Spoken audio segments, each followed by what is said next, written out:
Today's guest is Kathleen Scheible, who has a full-time private practice in Bernal Heights in San Francisco, as well as seeing patients online. She was the founder of the Bay Area Homeopathy Association in 2007, and Kathleen is the current president of the California Homeopathic Medical Society, which was founded in 1887. I found today's conversation with Kathleen absolutely inspiring, as she has done so much work to get homeopathy out into the community, and she has forged a way for homeopathy to shine within existing frameworks such as the Red Cross and the Fire Service. I hope today's conversation will inspire our listeners to also start asking questions about how you can help to get homeopathy alive and thriving in your local community. You can find out more about Kathleen at bernalhomeopathy.com. That's BERNAL homeopathy.com. Thanks for listening. Welcome to the Homeopathy Hangout, where we discuss all things homeopathy from around the world. And now my mum and your host, Eugenie Kruger. Hello, homies, and a very warm welcome to Homeopathy Hangout. Today, we get to chat with Kathleen Scheible from San Francisco. Welcome to the show, Kathleen. Thank you so much. I just want to say real quickly that I really, like so many people you've had on, but I really admire what you're doing, and I think you're doing a great job. And I hope you're taking care of yourself and not getting burnt out and doing this podcast. That's probably a separate podcast we could talk about, but but I just want to say, I think the whole community is appreciating what you're doing. So I hope you feel that. Thank you so much. I am actually taking that on and taking it in, because that is one of the things that helps prevent burnout. If somebody's giving you a compliment, if somebody's giving you help, actually accepting it. And so with that in mind, I just want to give that also gratitude to you, because I don't know, is there anybody that likes asking for help? I certainly don't like asking for help. I'm trying to get a bit better at it. So in my Homeopathy Hangout podcast Facebook group, I put out the call a few times, and I've put it on the podcast asking people to help me produce with the payments of the show, because people don't realize it actually costs me a minimum of $100 to $120 to produce each show. And so it's cost me all up close to $20,000 to produce the show. Wow. So I'm really trying to get a handful of Patreons who are happy to donate $10 a month to just help me cover the cost of this. And I think people, I get so many messages saying, thank you. And that's amazing. But if somebody can actually help me pay for this, it's amazing. And that is why, Kathleen, I'm so grateful to you being a Patreon of the show, actually like getting in there and supporting the show financially, because that is what helps prevent burnout. Right. And how this came about is that, when people do the $10 Patreon, I give them a phone call and we get to have a chat. And the day that we had our chat, I actually had Amy, my clinic manager, in the car with me. And we had this amazing chat with you in the car. It was so fun. And then Amy and I were like, oh my God, we have to get you on the show, because my mind was blown with everything that you do for homeopathy. And I don't know how we should maybe do a separate podcast about burnout, because with everything that you do, I don't know, I would love to know how you prevent burnout. But do you know what? Let's take it right back to the beginning. How were you first introduced to homeopathy? Yeah, well, like with so many of us, it really came into my world because of what it did for my kids. And both my son and my partner's son, my stepson, had some kind of medium level chronic health issues. And, I had gone the conventional route, and I knew nothing about alternative medicine at all. I was working as an engineer in Silicon Valley at the time. So my son was around 10 and had chronic glue ear, if you know what that is. And he had a lot of antibiotics when he was a baby, and surgery for tubes and the whole deal. So then also developed asthma and eczema, as we know happens often. So I started kind of looking around, noticing he wasn't getting any better, and found an osteopath who was a local osteopath who was amazing. And that was cranial sacral was the first thing that helped him. And then when it didn't hold, she referred us to a local homeopath, Lynn Ferrugia, who's an amazing master homeopath. And she worked with a lot of kids. So within the first month, all three conditions for my son got so much better, 1 or 2 doses of a remedy. And so I had no idea what it was or what even he had really. I mean, although she had written it down, but it was before the internet was as big as it is now. So it wasn't as easy to look stuff up, maybe for the better. In some And cases, for then, sure. yeah.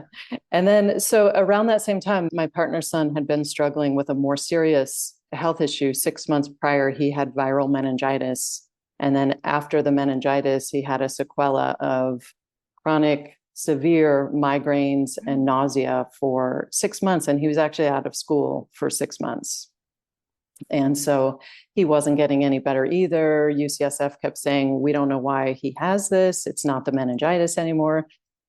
So we decided after my son did well with homeopathy, let's take him in, and like 1 or 2 doses of Nux vomica. And probably within hours, but he was back in school the next following Monday with all of his energy back, no more headaches, no more nausea, and was just himself again. So it was a little shocking, to be honest, and especially for me as an engineer, witnessing, even though I, again, didn't know I didn't know what homeopathy was at all at the time. So after that, I decided to pop by to a local school to find out more. And once I heard their kind of history of homeopathy and basically what it's about, I was like, wow, I have to study this and I have to practice someday. So it was then a long transition for me, because I was the breadwinner in the family, and insurance here in the US, we have to is typically through our paid work. So it was a long transition from full-time engineering to full-time homeopathy, but it was part-time with both for a long time, but it's been full-time homeopathy for quite a while now. So that was my journey. I'm fascinated about how an engineering mind, if you get exposed to homeopathy, just talk to me about what was happening in your brain. Yeah, well, I think for the one thing that may not be obvious to a lot of people is that, and some of my scientist friends have pointed out this to me, is that engineering and like academic science are very different. We have to learn about physics. We learn about the traditional, STEM sciences, differential equations, all that, thermodynamics, but it's an applied science. And so what we're always doing, even within that, is trying to, yes, we're applying science, but we're really trying to find something that works. We have to make things work. And so there's a lot of people. But in engineering, it's complex systems. And sometimes you are working more empirically to look at, when I'm doing this to the complex system, what's the result? And we think we can explain it often with the scientific mechanisms, but there's some black box stuff going on in a lot of technology. So interesting. And what did your colleagues say when you started doing homeopathy or started talking to them about it? I think they were like, most of them didn't know enough about it to say too much. They're like, wow, that's just really different, And I think they also knew my story around it. So they were just like, oh yeah, that's, there's nothing like, as a parent, when you've seen your kids suffering with something and it affects all of your lives and your well-being, the whole family. There's nothing like then seeing something that just works. And there was no side effects. There was no sort of this dissonance in the beginning around, like, I remember having the feeling of like, wow, this seems expensive, because not understanding like, what can this potentially do for my kids? Like so many parents, I think, go through like, I'm going to try one more thing. It seems like a lot of money to see a homeopath, which is, I think, why the popularity with a lot of calls and things like that people find on the internet, which I have really not a lot of judgment about it, because I understand the kind of issues that it brings up for people. And I am passionate about accessibility of homeopathy. Even when I took my son, I was sort of annoyed that my homeopath only worked till 6 p.m. So what am I supposed to do? How, but then I realized like, well, the same thing I do when I take my son to the doctor, I take time off work, but it is nice if people can be more flexible. So. Is there any can you claim on your private medical insurance for homeopathy where you are? For the most part, no. People can typically use their, what we call FSA, flexible spending account, for medical expenses a little more liberally. So they typically, so that just saves them tax money on homeopathic expenses. I really hope we can see that change one day, because really it's saving the government and the private healthcare institutions so much money if their people are using. I know people who feel strongly on both sides of that argument, and it's complex, and especially here in the US where the insurance system has kind of contributed to the downfall of the medical system. And that's a whole other, I That's just hear of what happens over there, and it's just, I don't envy that medical system at all. No. So apart from your private practice, you are also a big advocate for homeopathy. Talk to us a little bit about that. Sure. And also what got you interested, why you feel that's important. Yeah, sure. I'll talk about that a bit, and it's been a while now. So when I was in school still at the Pacific Academy of Homeopathy here in San Francisco, I remember having a meeting called by my head teacher, Richard Pitt, who was trying to get us to talk about, like, how can we get homeopathy out there more, and kind of brainstorming ways. And I can't even remember exactly what that meeting was about, but I got kind of fired up about, like, isn't there like a local association? Shouldn't we all know each other here in the Bay Area? Because I knew there were a lot of homeopaths at the time. And so he was like, well, there's study groups. And it just seemed to me like that was something you had to know somebody, and you had to kind of fit with the group, and they'd been together for a while or whatever. And I just thought, well, there should be something that people can just come into that's findable, and starting to be in the internet age and homeopathy. So I, with some colleagues and with Richard's help, got the Bay Area Homeopathy Association off the ground. That was in 2007. So again, it was a bit of a different time. And I think our first meeting, we had around 50 people showed up. And, I heard all kinds of things, like you're not going to get people talking to each other who went to different schools or who practice different ways and stuff. But that wasn't true. And I felt like it was coming together in a spirit of big tent homeopathy, and like we can all benefit more from more people knowing about homeopathy, and for us knowing each other, so that, I really just do believe, I've heard some of your other guests talk about this too, like there's a homeopath for everybody, right? So it really is so important to find the right match and the right style. And if we're all just more open about that and try to I cross-refer a lot to other homeopaths, actually, and to other kinds of practitioners too.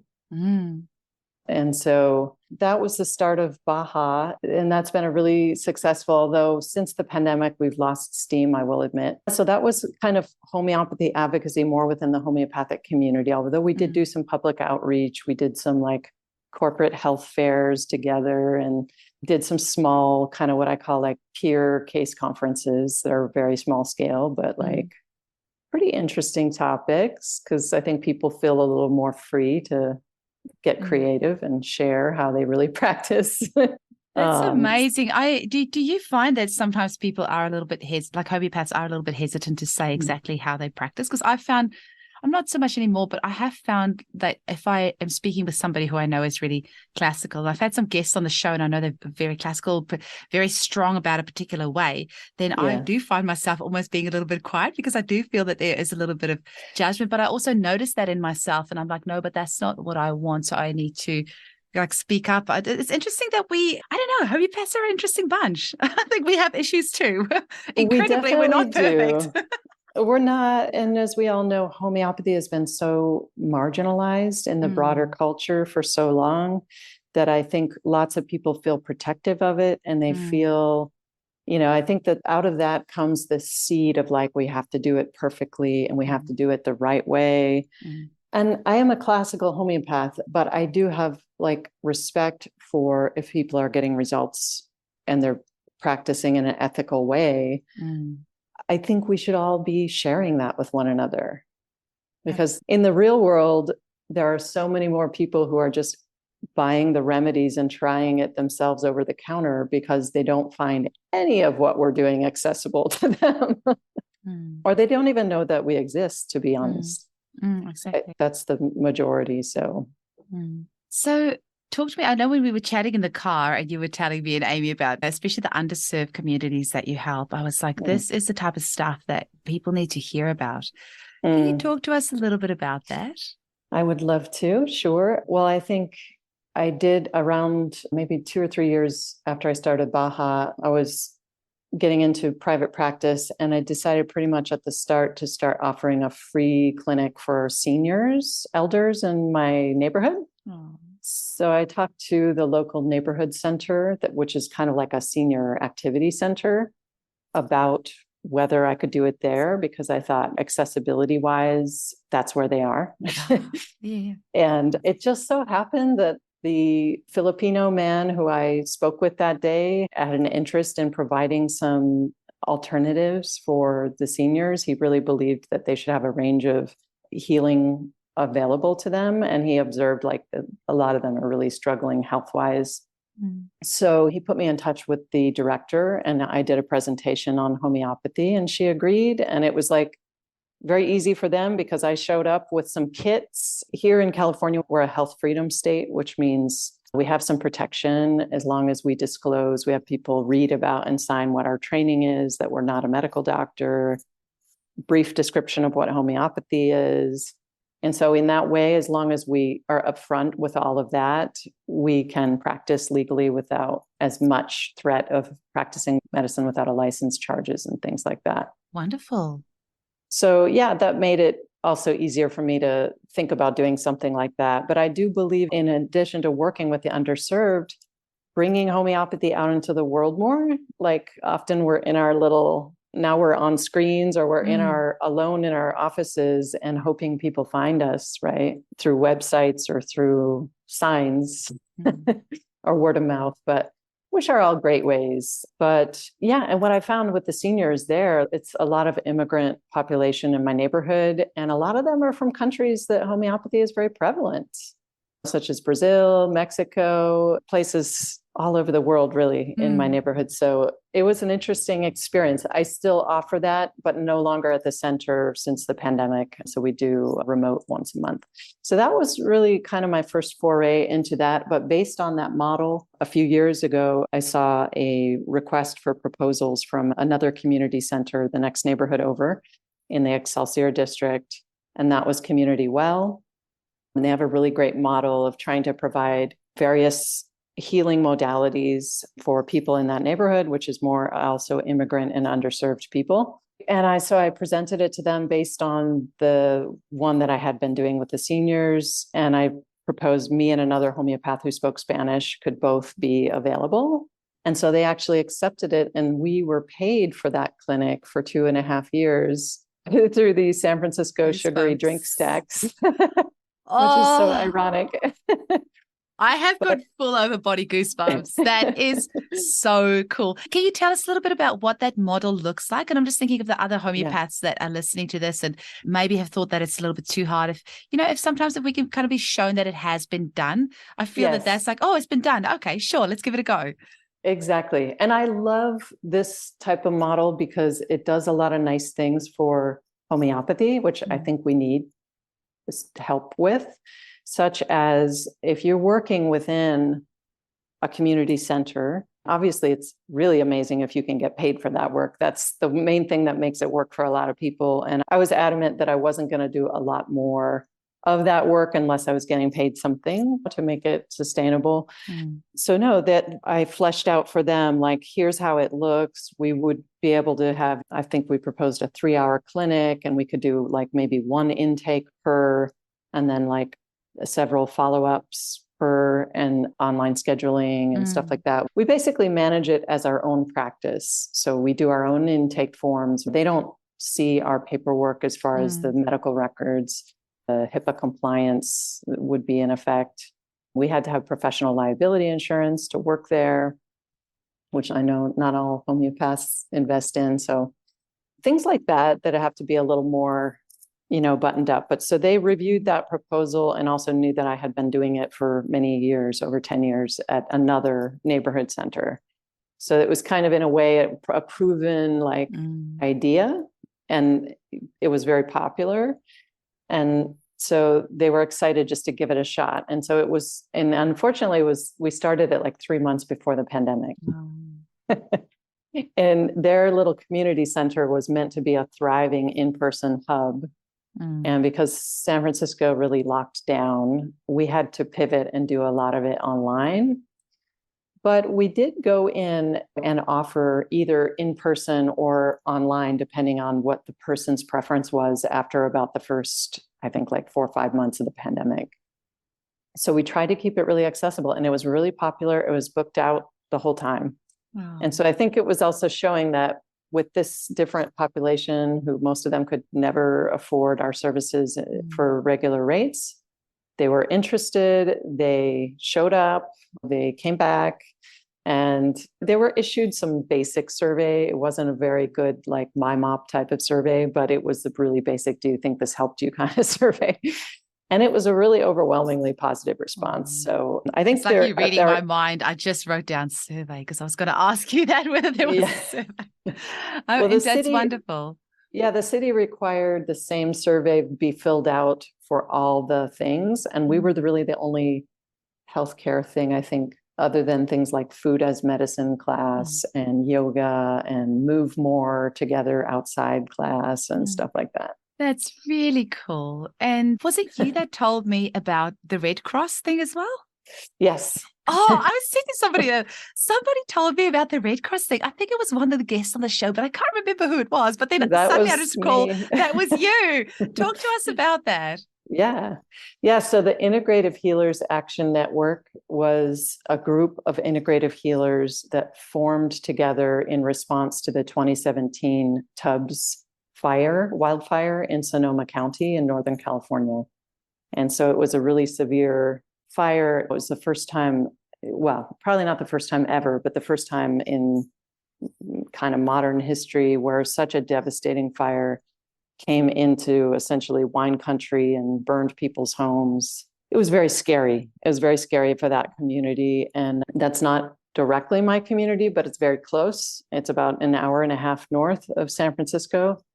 So a lot of people, and we certainly felt the effects, the smoky skies and that sort of thing. We all know people who live up there pretty much. So there's a kind of ripple effect happening. And a lot of the people in the integrative healing, there's a lot of integrative healers in Northern California, first of all. It's a culture of integrative medicine, and it has been for many decades. If you think about the 60s and what all came out of that, some of it was an appreciation for alternative and complementary medicines. So there's just a lot of us, like all the communities, wanted to find a way when it's affecting directly your community to help. And a naturopathic doctor in Sonoma County, Jennifer Regal, and Jenny Harrow, she has studied integrative medicine more broadly. She practices forest bathing. She does more administrative type of work within the integrative medical field. They got really determined to try to come up with a solution to organize all these healers who wanted to help. And so they created like a Facebook page. They were doing a Google sheet and trying to get people organized. And finally, they went to the local Red Cross. The National Red Cross hadn't come yet because they were dealing with another disaster. I think it was an oil spill. And so the local Red Cross said, sure, you can come and operate within our facility and be alongside of us and do what you do. Because I think the local Red Cross in that area was very sort of in that culture as well. So it was kind of synchronicity. And by the time the National Red Cross showed up, they sort of looked and said, what is going on? And they said, we would not have said yes to this, but now that we see it, we get it. And it's amazing that you're helping people in this really, all these ways. So since then, it wasn't until the following year that I was able to engage with them about homeopathy, because at first they decided just to work with medically licensed people for the sake of interfacing with the Red Cross. They got a little more sophisticated, got a memorandum of understanding in place with the Red Cross. And so the Red Cross gave them the kind of authority to screen and run their nonprofit according to how they saw fit, like who is the qualifications of our providers kind of thing. So they put a system in place to just do simple background checks, check people's certifications or licensures, and do a little bit of training before people sign up to volunteer. So it's a little bit more complex than just show up and pitch in.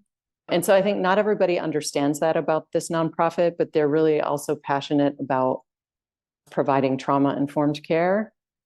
And so really grounding people in on some ethics and some norms. And they've learned, I've been with them since 2018 in a very kind of as what they call their ambassador for homeopathy, which means I answer any questions homeopath volunteers have or potential volunteers have.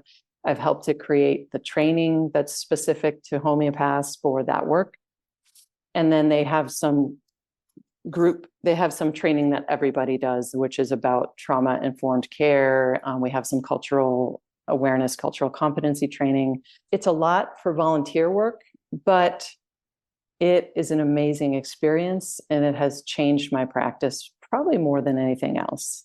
In what Just sort of going, well, I mean, first of all, going and just being in some of those crisis environments year after year and witnessing what's happening with the people we're serving, also what's happening with all of the volunteers. Some of the volunteers, their own households were getting evacuated as we're volunteering. Wow. So there's just a tremendous amount of trauma happening and fear typically, but there's also this resilience. So every time we talk about difficulty, and holds true in homeopathy too, right? In the broader sense, you talk about where the challenge is, there's this force of resilience coming as well. Sometimes it does take a healing for that to happen, but I do think people, of course they do. We all have natural, tremendous capacity for resilience, for survival, and also for growth through some of these experiences. And it has been nonstop since then, pretty much, both with the wildfires. We have had a little bit of a break the last couple of years, just locally, not on the West Coast. It continues, but we decided like our purview would be more locally for now unless they get additional funding. Mm-hmm. So we kind of work within a certain region. And it's also taught me about things like just the simplicity of looking at what's in front of you, to look at what needs to be cured or helped here. What are we trying to do here for this person right now? And people often ask me, like, is that acute care or is it chronic care? Because you see often people who are vulnerable to getting evacuated sometimes are the most vulnerable people, who would have had a lifetime of challenges, and so probably complex trauma in their history.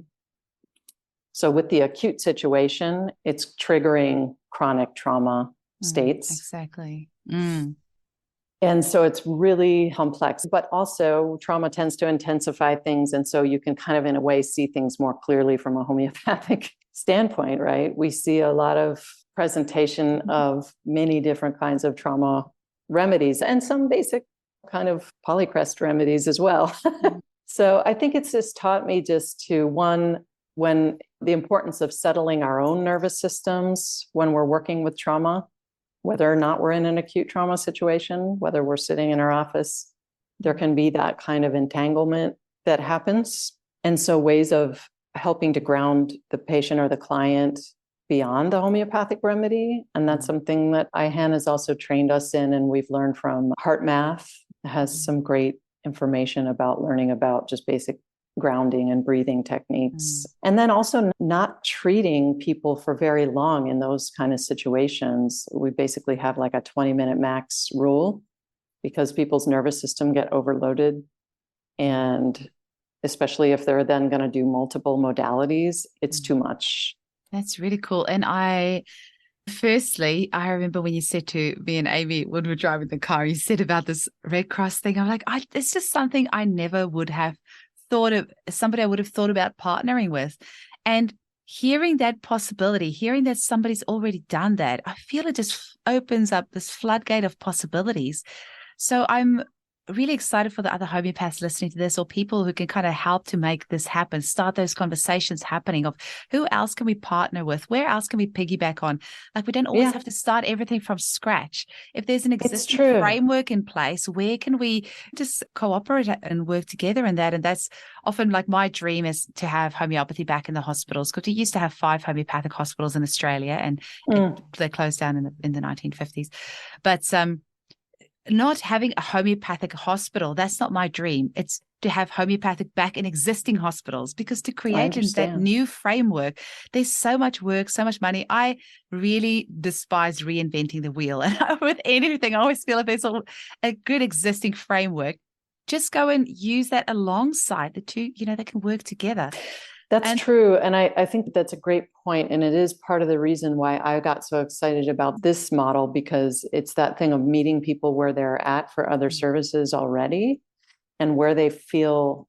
Now, I know the Red Cross has some criticisms associated with it. I don't know the full history. I understand and I see some of the issues, but I will say that for all of that, I mean, it is still this tremendous resource, and it is where people know to go for basic conventional care, basic resources, safety, shelter. And so in that way, when something like that has happened, you do want to be providing a container for what we're doing. You don't want to be setting up some table, handing out little white pills on the corner when people don't know what we're doing or giving them. Like, if people have a feeling of like, I'm within this place that feels somewhat legitimate and safe, we have more of an ability to talk about. We're still not going to explain very much probably about what we do to somebody who's in that state, but you want to give them as much resources as possible so they can know afterwards, if I got help from this for my pain or for my dissociation or whatever it is, where can I find this? Because we don't want people feeling like, I don't know, some lady over there gave me, I don't know what, Well, and the other thing is, I wish we can just across the board in all facets of life, stop this good and bad, because nobody is inherently purely good or purely bad. And I don't think any organization is purely good and purely bad. I mean, of course not. Like whether you talk about Facebook or Google or PayPal or Red Cross, any organization, like no person, like humans are not, none of us are all good and all bad. It's yin yang. We have a little bit of everything in us, and you don't have to throw out the baby with the bathwater or completely write something off because it's not 100% perfect. Nothing in life is. So it's kind of like seeing the good in there and that, and then building on that. And it's really absolutely. I fully agree with you. And also, what we're doing isn't perfect. I know that's blasphemy, but but it goes without saying. Obviously, like for an example would be a homeopath who doesn't know when a case is outside of their scope of practice and continues on with something when they should be cross-referring. So, of course, we're not all good and bad, or not all good either. There was something else I wanted to ask you about specifically with the Red Cross. On the car, you were mentioning that some of the work you did was with the volunteers after the event. And that was something that really struck me, because that's something that doesn't get talked about. You have all these volunteers who's witnessed all these horrific things, and then the disaster is over, and then they kind of are expected to carry on with their life. But in reality, that's not really how it works. So what were you guys doing in that capacity? Yeah. So after the Tubbs fire in the 2017, I believe Jennifer Regal, one of the founders, the naturopathic doctor, her family has first responders in it. And so she has some familiarity with the specific issues they face. And she could see it happening at the time as well. And so she felt passionate about then offering to have a specific clinic for the firefighters and first responders. And they were open to it and interested. And so that started a relationship that continues to this day, where we go back to certain communities that have been hit year after year with these challenges, and work specifically, like we do work specifically with the Volunteer Firefighter Foundation in Sonoma County. It's really through them, and now they have some grant funding as well. So we have, for the first time, gotten some compensation for that work. Wow. But that's a monthly clinic. We go to different firehouses, and we have the clinic in the firehouse. And the amazing thing, Eugenie, about that is I have witnessed a transformation of those firefighters. And I feel like it's the beginning of a cultural shift locally with this kind of very tough, and in some ways, of course, it has to be tough culture, but there's a lot that they bring and tend to attract, I think, from the broader culture around this invincibility, and keeping going and talking about burnout. Like, it's an incredibly stressful, and it went from volunteer firefighting, so they have other jobs typically as well, being a little more manageable pre-2017 to just being this kind of explosion of a feeling of responsibility to respond all over the state because you have the skill set and you have the tools. So it's just witnessing the state of health of some of those folks, but then also watching them start to, again, it's about meeting them where they are and then destigmatizing the need to get help and the need to take care of oneself. Sort of Aren't we almost weird? more. Humans We are so are. weird. Why? Who was the first? But like, I always think, like, where did it all start? I think that's the homeopath in me. How did we get to a point where we ever thought that it was okay to make somebody feel bad about asking for help? We're so weird. Us Well, humans. that is a whole other topic as well. I think it's the kind of a Western thing. And there are some other things that I think it is part of what may be shifting about this new time we're in, because we see the way that our major institutions and the culture behind it are not serving so many people, right? It's not just that the system is wrongly incentivized and it's kind of breaking down, but also people just can't exist in these systems anymore.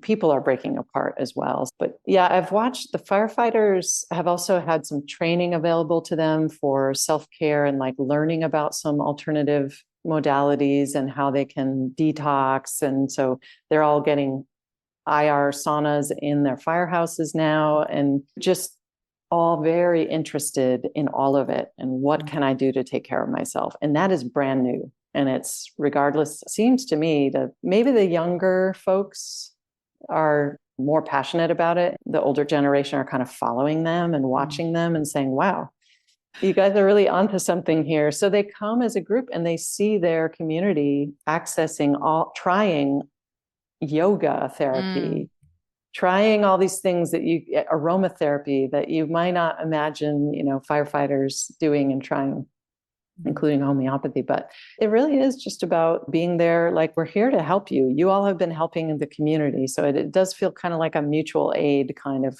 feeling.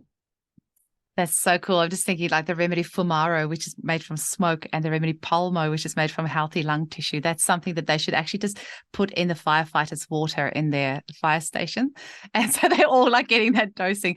I actually did voluntary rural firefighting in New Zealand for a couple of years, which is how I got the scar on my nose. Wow. And that's awesome. I have zero trauma from that. It was just the most amazing experience. The only trauma would be from cleaning all the fire hoses, which they don't tell you about.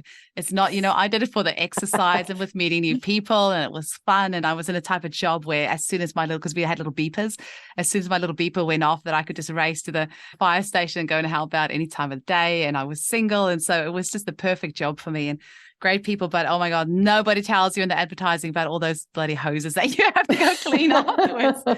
And we got helicopter rides. We had to be helicoptered into rural destinations to then go and find a creek, to then get the pumps going to get some water it was just an incredible experience. And then our fire station master, he was saying that he's never smoked a day in his life, but he's got the lungs of somebody who's smoked a 20-pack of cigarettes daily. And it's just so unfair, because whenever they do surveys of the most trusted profession in the world, firefighters are one of the most trusted profession above police officers and everything else. The ultimate selfless act, I think, being a firefighter. Yeah. And for their health, for them to pay such a high price for doing so much in the community. I've got a best friend. Her and her husband are both career firefighters as well. I have so much love and respect for these people, and it's not fair that their bodies would need to suffer that much for them to do this incredible role. So to have all these different therapies that they can use to support their bodies is beautiful. And I really hope that more firefighters hear that. And maybe it's something like you've already made me think, and one of the ladies that used to work with me, her husband's a firefighter, and I'm already thinking I should get in touch with her and see if there's something that we can do to support them, and just starting to have that conversation. But within myself, as I'm saying this, I'm like, I've got, why would you even start that conversation, especially here in Australia, that nobody even knows what it is? Have you got any tips for anyone listening to this? How would you even go about having that conversation? Well, my advice, kind of along the lines that I was talking about with Community Well, is that it's so much better when we can be a part of a framework that is a team, is an integrative team. Because I think that I do think homeopathy on its own would be amazing. But I think because it is something that so few people know about, it's also like with Ihan, one of the founders is a naturopathic doctor, and she went to Bastyr. And so she had some training in homeopathy. Although, like many naturopaths, she said, I know a little bit, I don't know enough to kind of do what you do. So, and I basically don't practice it. But she said, I know enough about the potential with it for trauma.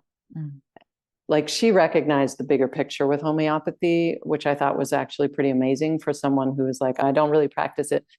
But she said right away, like pretty much like, we need this. Like we need this in the toolkit or the therapy team. And so having someone who can recognize and advocate, and there's strength in numbers, I guess is what I'm saying. And when you can offer a range, and it's also true that like when we show up, so there's an acupuncturist there. It's funny that like a lot of the firefighters are afraid of needles, believe it or not.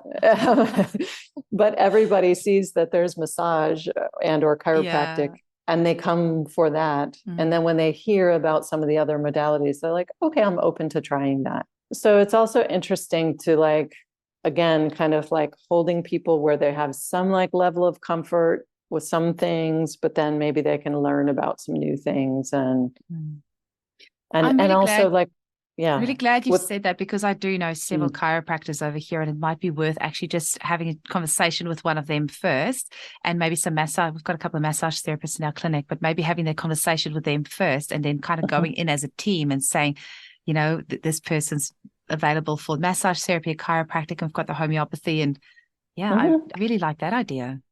Just having like a day where you have a clinic and people can kind of, I think too, when they see more things happening, it draws different people in for different reasons. And it's like, oh, it feels more like you guys all came together to hold space for us. And so, I like it. Okay. You're really setting the creative juices going now. That's very, very cool. I've had this dream. I've never actually talked about it on the show before, but you've just made me kind of feel like I should mention it. My husband and I have been working on this for about 7 years, but it's just that I know it's just that the timing, like he's got the IT skills of making it all work, and I've got the connections to make it work, but we just haven't got the finances to kind of kick it into gear just yet. But providing healthcare, like online free healthcare, just getting a bunch of homeopaths together, and not just homeopaths, all healthcare modalities. So the idea, and anybody else is welcome to steal this idea. You have my permission, because the more I think we couldn't set up enough of these organizations to help everyone in the world. So if anybody gets an idea from this and wants to run with it, please do. That you set up a framework where you have anybody who practices online or in person and want to offer an hour or two of their time for free per week. And you get all these practitioners together and create like an online network where people can go and just find out, okay, who can I go book with free of charge? And especially for low income families that don't have access to natural medicine. That's kind of like the rough framework of it. But I've got a couple of pro bono clients who I care for. And I know most practitioners, most healthcare practitioners have X amount of hours that they tend to set aside pro bono. And if you're not doing that, I think you should. They're part of that tithing, kind of getting 10% of your income or your time or whatever. But more of us coming together and seeing how we can do this as a team. I really like that message that you're bringing across, because that's really important. And I'm a networker like you, like naturally, I want to get people together because there's strength in numbers, and we don't know everything by ourselves. Like you get ideas from others, and homeopathy, especially as a profession, I think we tend to work very solo. I'm seeing that changing beautifully now with so many homeopaths starting to work in networks together. Oh, but good. So much, certainly. Yeah, I mean, I've seen that. I'm just thinking of Angelica Lemke, that's got her team of homeopaths. Rita Cara Robinson's got a team of homeopaths. Alan Freestone, Ren Lloyd. That there's all, I've got 4 homeopaths on my team. I'm seeing more of that starting to happen. So, but maybe reaching out to other modalities as well and just creating more of that network. It's been an incredible experience to work as a part of an integrative team. And I just learn something every time about, about the kind of space that we're creating. And again, this creating this feeling of safety and community. And kind of people will say, like, I feel like cared for when I come here. And I think that is about, again, kind of seeing how we are a community, but we're trying to hold space for them as a community. And that happens in person, and it happens with people who feel connected and respect for each other, and who don't feel like we're competing against each other for, modalities or patients and clients. We're like all speaking with each other and like kind of handing one person off. Do you think this person's okay now to have massage, or no, they need to go, sit and settle.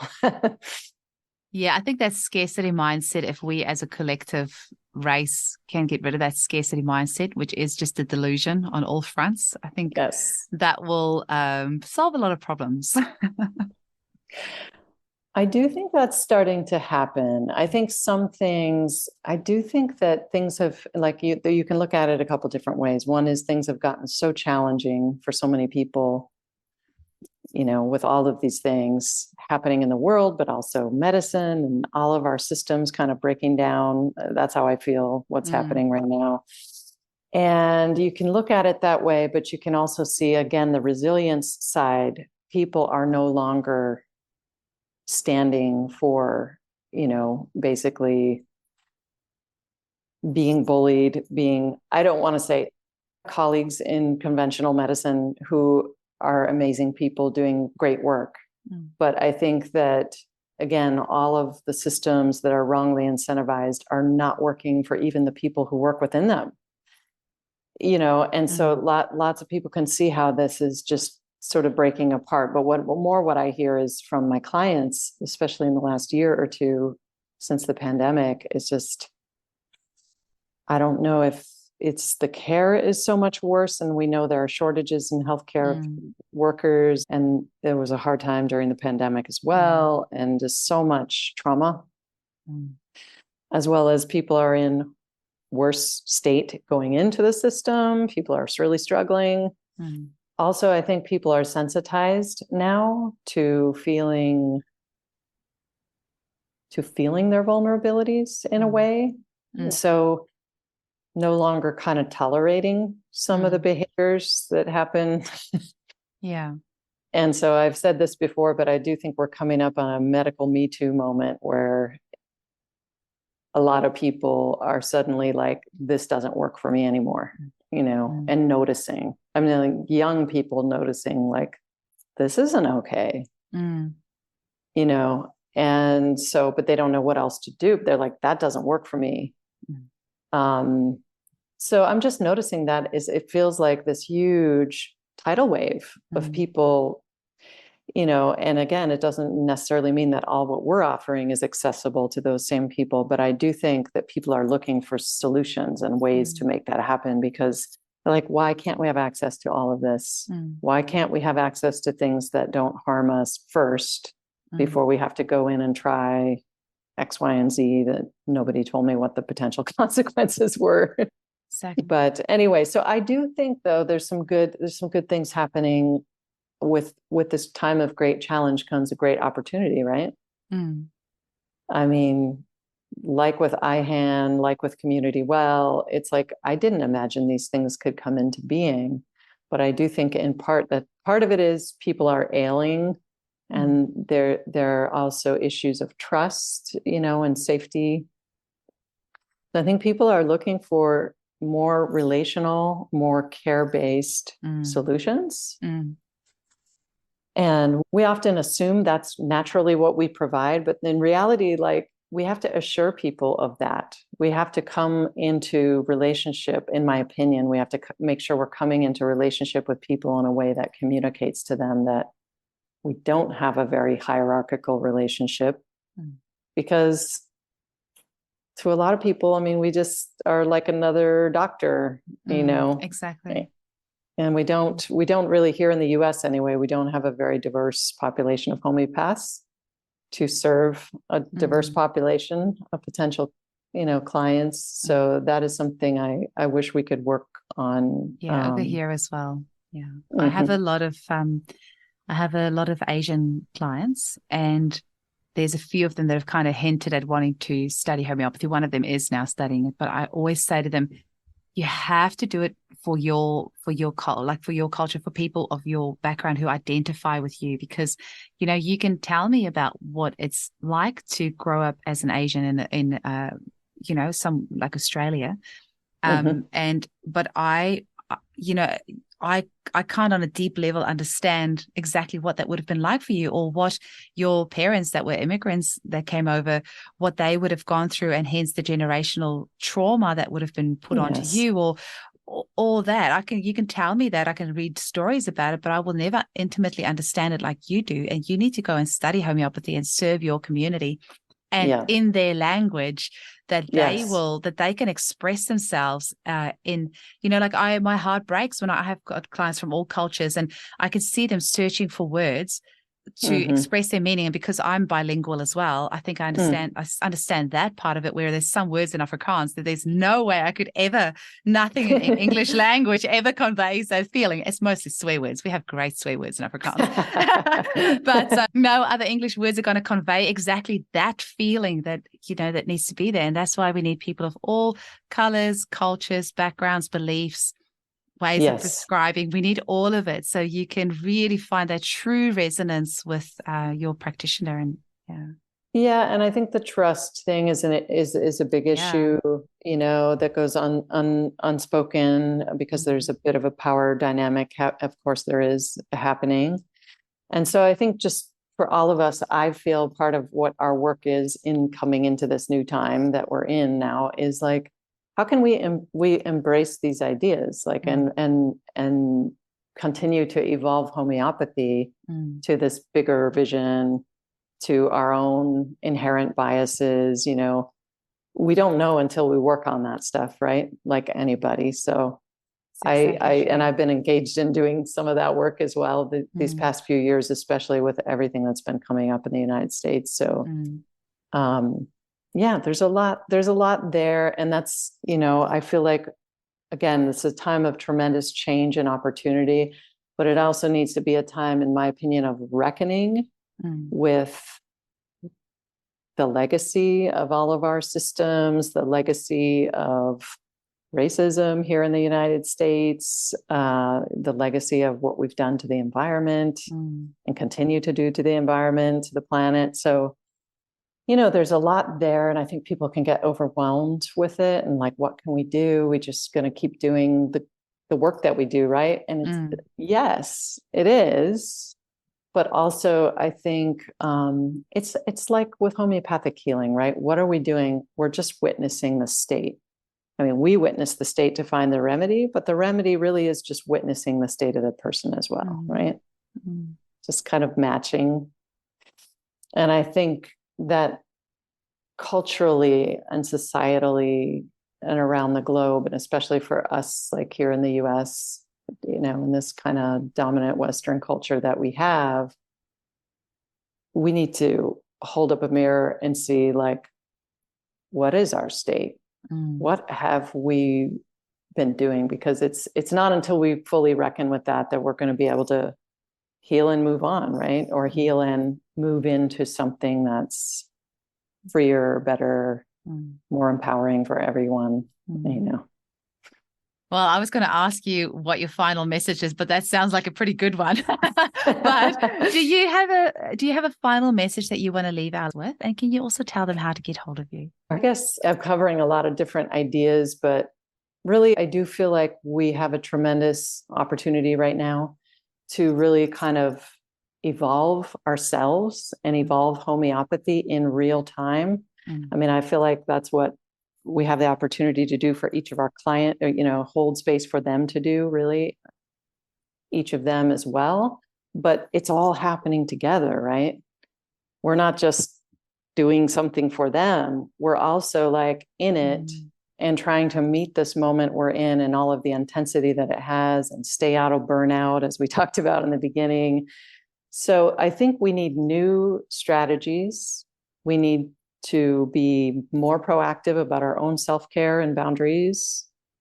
We need to be more honest with one another within the homeopathic community. Like, it's not until we start to really just get really clear and honest and real, which I feel like I've had to do within these frameworks, because people, again, there's so much now that it really is, there's an intensity to it. So in a way, it's just like, let's just get real with each other. And, you know, I think it is, the other thing I'll say is I feel like it's super important to be working on empowerment of our clients, you know, working on ways of reflecting back to them what we're doing and creating, you know, frameworks of understanding for what homeopathy is and can do that's just really practical to them. So in that way, just constantly trying to connect them to the process in a way that's empowering for them. Because I think that's part of this shift that we're experiencing here in the Bay Area. There's the concept of decolonizing medicine, which is really about breaking down the hierarchy and trying to create more of an equal, open, kind of consent-based care for people. And I think that's going to be key to success for medicine in the future. So I think we're actually pretty lucky to be alive right now, because it's a really amazing time to be alive. And I'm hopeful about the role homeopathy can play in the future. Yay. And how can people get hold of you, Kathleen? Yeah, well, my private practice website is bernalhomeopathy.com. So I guess you'll put that in the show notes. Yeah. That's probably the best way, because I think my email is there and phone number and stuff. So I'm happy to chat with people. Please reach out if you're interested to chat. Amazing. Thank you so much. It was lovely to chat with you. That hour just flew by. I couldn't actually believe it when I looked at the time, and I was like, holy moly. It's beautiful chatting with you. And thank you so much for your inspiration today. You've got me thinking. I'm just so many new ideas. Well, let's chat again sometime, to the two of us. Amazing. Absolutely. And thank you so much for your support of the podcast as well. Oh, you're very welcome. Thank you for the great work you're doing, Eugenie. Such a pleasure.